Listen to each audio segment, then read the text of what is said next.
Hey guys, welcome back to the channel.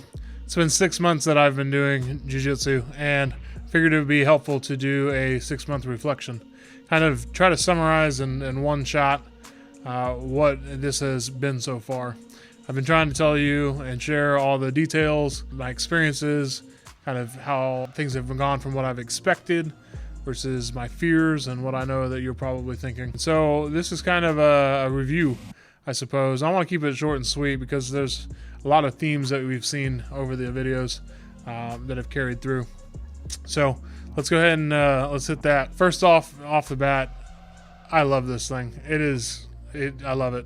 This is exactly what I was looking for. If I go back to what my initial reasons for joining or even trying it out were, I needed exercise. I've lifted all my life. I love weightlifting, but it was starting to push injuries to me at 35, which I didn't expect. That didn't seem old, but I'm learning it is. And the weightlifting was starting to injure me. I have 4 girls and my wife, and I need to be able to move and do things with my family. And if I kept pressing and pushing weight and putting more weight on the bar, which is what was fun and what drove me and really kept me into the game, it's starting to hurt. So it's not something that I can do and keep adding weight for the next 35 years. So I needed to figure out what was sustainable, what was something that I could do, keep going forward.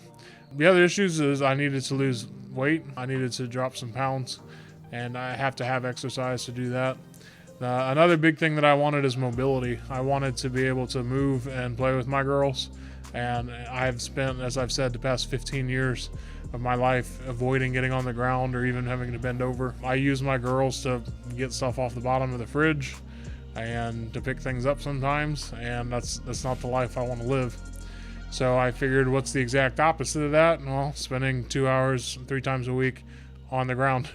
So those are the big reasons that I wanted to jump in. There was some self-defense stuff in there just because I want to know how to handle myself. I'm already intimidating, so that handles most of the problems I would encounter in life. But I need to know how to defend myself and particularly my family. I'm not so much worried about me, but what if someone tries to mess with my girls while I'm with them and stuff like that. So, man, I love jiu-jitsu. It has helped me on all of the above. That's exactly what I wanted and exactly what I need. It's something that I can continue to pursue well into like my professor's age. This is something that you can do all your life. Obviously, your aims and goals change within what you're trying to do in jiu-jitsu, but it's not something that you have to set down. Even with injuries, you see people still doing what they can and enjoying every bit of it. So I love it. That's exactly what I wanted. I have to say, probably my favorite thing out of it is I knew I was strong, and I know kind of how to use it on an offensive line, and that's really it. What I love about what Coach is doing is he's helping me learn how to use my strength. I'm learning how to use my body in a way that it was designed, and the way that it functions best mechanically, for sport, for defense, all of those things. I'm hearing him and others in my gym encourage me on things that I never ever thought I would hear in my life. I did not know that I have great hips. That my hips are scary, or that I'm really athletic, because I have not thought of myself in any of those terms, but I'm hearing those things, and it's because I'm able to use my body the way it's designed.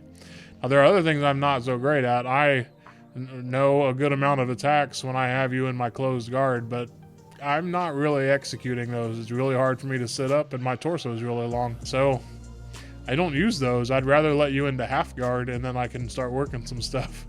Or just, move on into sweeping or disengaging and wrestling from my feet. So I'm learning what works for me and how to use my body the best. And I love that aspect. It's giving me confidence that I didn't know I was lacking. That may sound weird. And even at my size, you may assume that big people all have that kind of confidence. We don't. We're just like everybody else. I get nervous every time I see new techniques. I get concerned when I see, someone new or I'm bigger than all of them. Stronger guys come in, you're like, how am I going to handle myself? But they're all looking at you freaking out. But we lack that confidence. I didn't know I was lacking that kind of confidence. And I found a lot of that through what we do at the gym. I was surprised by that. And it's been really, really good. Of course, that can turn into pride and arrogance, but there's a lot in jiu-jitsu that helps kind of quell that. So I really enjoy that confidence. I really enjoy feeling strong again, and not just because I can move heavy things, but because I can put it into action. And I like the feeling of feeling dangerous again. That kind of confidence that can spill into pride and arrogance is different than I think of being dangerous, of being capable of violence for the good of others, for self-defense, for protecting those that need help.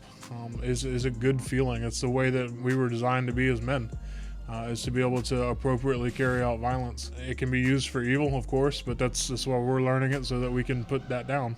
So I really enjoy those aspects of it. As I said about being, having close guard, I am learning my limits at the same time, what I'm not capable of doing now, either from being overweight or things that really just don't suit my body size, even if I were in better shape. But what's cool is I can still practice those things. I can still climb up and take your back, even though I might not be able to do much with it or prefer that. I'm still going to practice it, and I can still do those things. I never thought that I would be able to pull my leg all the way around to sit into an arm bar. And yeah, I can't snap it in like a lot of people. I walk it around really slowly. And instead of it being fast and violent and scary that way, it's slow and ominous. And I like to think of my lumbering foot as kind of like, I don't know, Michael Myers from Halloween, just slowly making his way to you. Same thing with the finger crawl.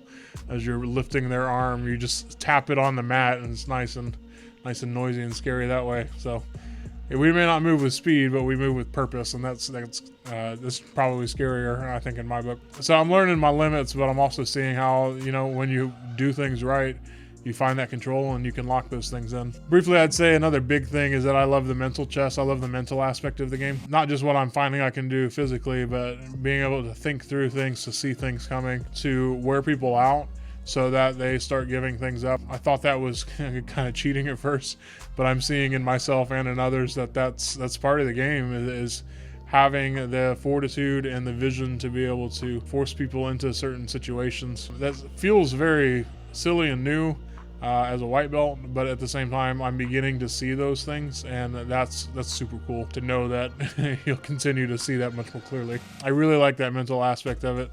I like doing flow rolls with Joel, where we're kind of just step by step, one person goes, the other, because I'm not very fluid at it.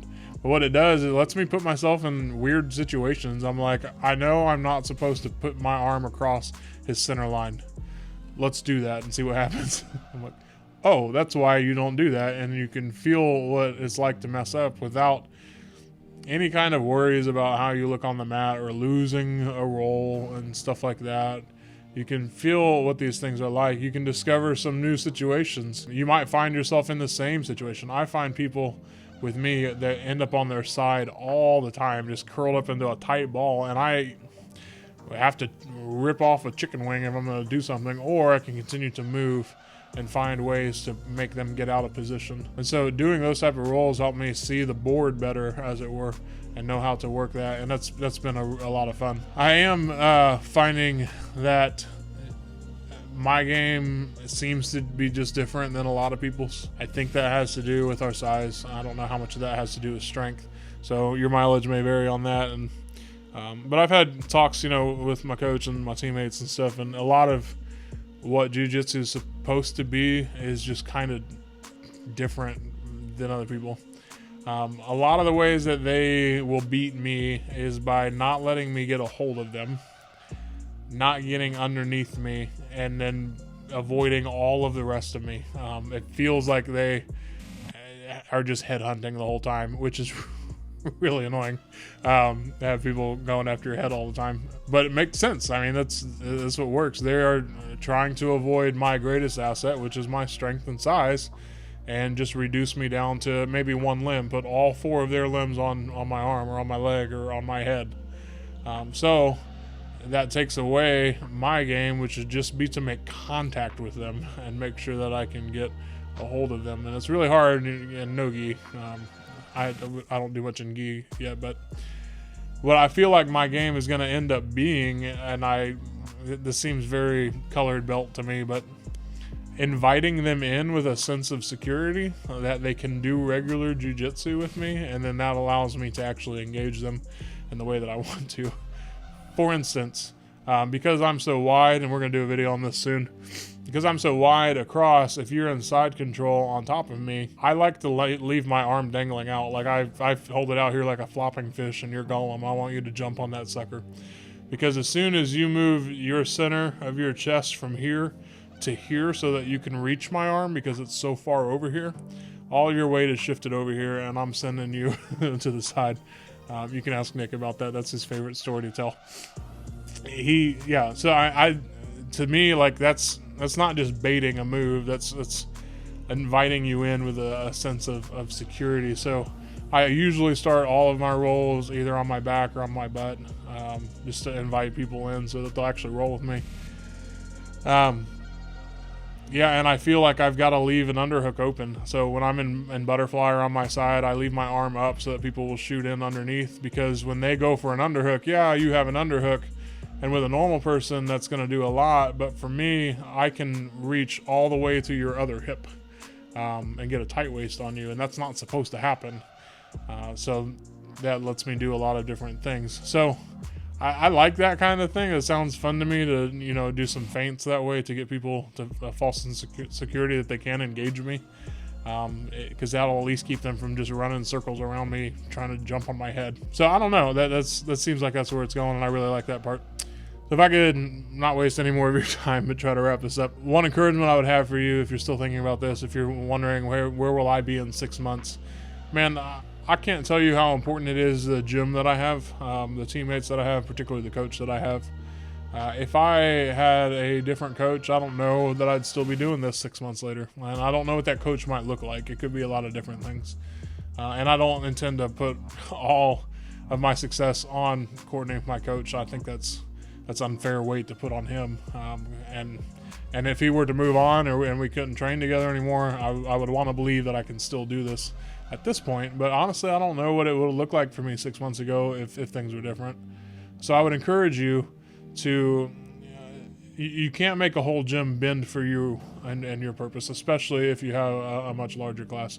You've got to go literally with the flow and learn as you go. But what you, I think, have to have is a coach who's willing to work with you, who's willing to communicate with you, who's willing to think of you differently. And maybe they're not tailoring their whole curriculum for you. I don't believe that that's what's happened here. But I do have a coach who's thinking through things, at least with me, because if you don't have that, you're going to take a lot of L's, and it's going to be really frustrating, and you're going to not have that confidence. You're going to not have that sense of being dangerous, of sense of strength or sense of control, and all of those things that I'm saying I love. You're going to keep taking L's on that, and it's going to wear you down, because I've had a lot of wins, that have been great across the board. And so I would encourage you to use that trial period and see if you can have these conversations. That's going to be really hard if you're nervous in the first place walking in. I was, but you've got to stand up for yourself to that point and say, look, if I'm investing in this financially, time, physically, I mean, I've got some injuries we'll talk about in another video too. If I'm going to invest all that, then I need to do that little extra work at the beginning and make sure that this is where I need to be. There are, in most places, are gyms everywhere. You've got to do that. You've got to look for those opportunities, because if the only thing to do when people are in turtle is to take their back, and you miss my entire turtle soup series that we did with Coach, man, that's going to be really frustrating, like super frustrating. And you're going to feel like you're not getting it and that there's nothing for you. And man, I don't want that for you. I don't want to say, hey, this is the best thing I've ever done, and then have it be the worst experience of your life. It's not to say that it's not hard. There's a lot of hard things. I've been pressed really hard through the end of a round to make sure that I'm trying. And we were doing takedowns a week and a half ago, and Coach was like, there's 13 seconds left. Get a takedown. And I don't know if he was yelling that at me or the guy across from me, but it doesn't matter. I'm going to get the takedown. I'm going to take 13 seconds and make something happen.